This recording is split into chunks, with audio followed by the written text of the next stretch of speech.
казвам се Гергана Дончева и съм преподавател по география и икономика в образователни технологии. Благодаря ви, че сте тук. Днес искам да ви запозная и аз имам тази възможност с начина за рационално хранене, т.е. как да съчетаваме храните, които поемаме с нашата кръвна група, така, че да ни има положителни резултати. И така. Просто съжалявам. Така. Чешкият психолог, невролог, професор Ян Янски през 1907 година за пръв път описва основните човешки кръвни групи.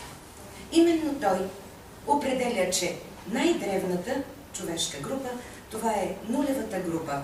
Тя съществува от 35 000 години преди новата ера, когато кроманьонеца е бил добър ловец и основно се е изхранвал с местни белтъчини. По-късно се появява А-група по времето на новокаменната ера.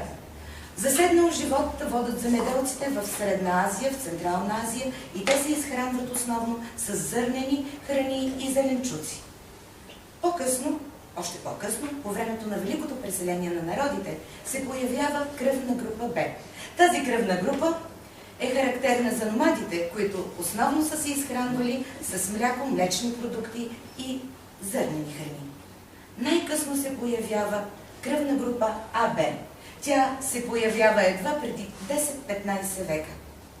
Тази кръвна група все още се смята за загадка от специалистите, защото не е завършила своето еволюционно формиране и развитие, а освен това я притежават едва 5% от хората на планетата.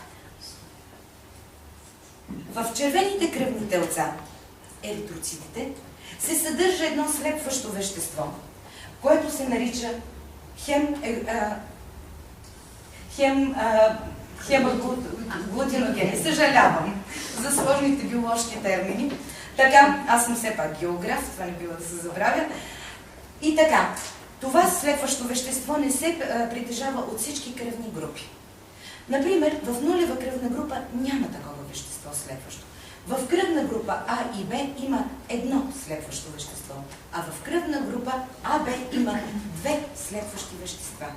И знаейки, че кръвта е този човешки орган или даже човешка тъкан, която в съчетание с храната разпространява най-важните вещества в човешкия орган, а това са белтъчини, мазнини и въглехидрати. И от свойствата и качеството на кръвта зависи пълноценното и правилно усвояване на хранителните вещества от човешкия организъм. За да бъдем щастливи, за да бъдем усмихнати, за да изглеждаме добре, ние трябва да се храним правилно. На всички от нас ни се е случвало понякога да не приемаме прекалено много храна, а да ни е тежко, да се чувстваме дискомфортно. И друг път, приели много храна, да се чувстваме леко, удобно и да бъдем щастливи. Това е така, защото сме приели правилните храни. А именно, нулева кръвна група трябва да приемат изключително и основно всякакви местни продукти. Плюс зеленчуци. Кръвна група А, тя пък е кръвната група на вегетарианците. Те не бива да консумират месо. Или ако консумират месо, трябва да е в много малко количество риба.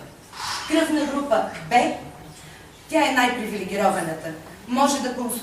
Те могат да консумират както месо и млечни продукти, така и всякакви зеленчуци и плодове.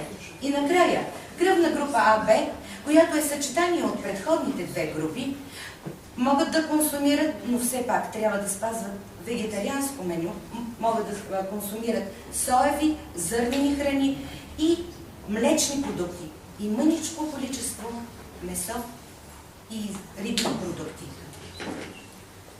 И така, все пак трябва да знаем и какво не бива да ядем, или поне да го приемаме толкова рядко, че да не натоварваме организма си и да не настъпват проблеми с затлъстяването.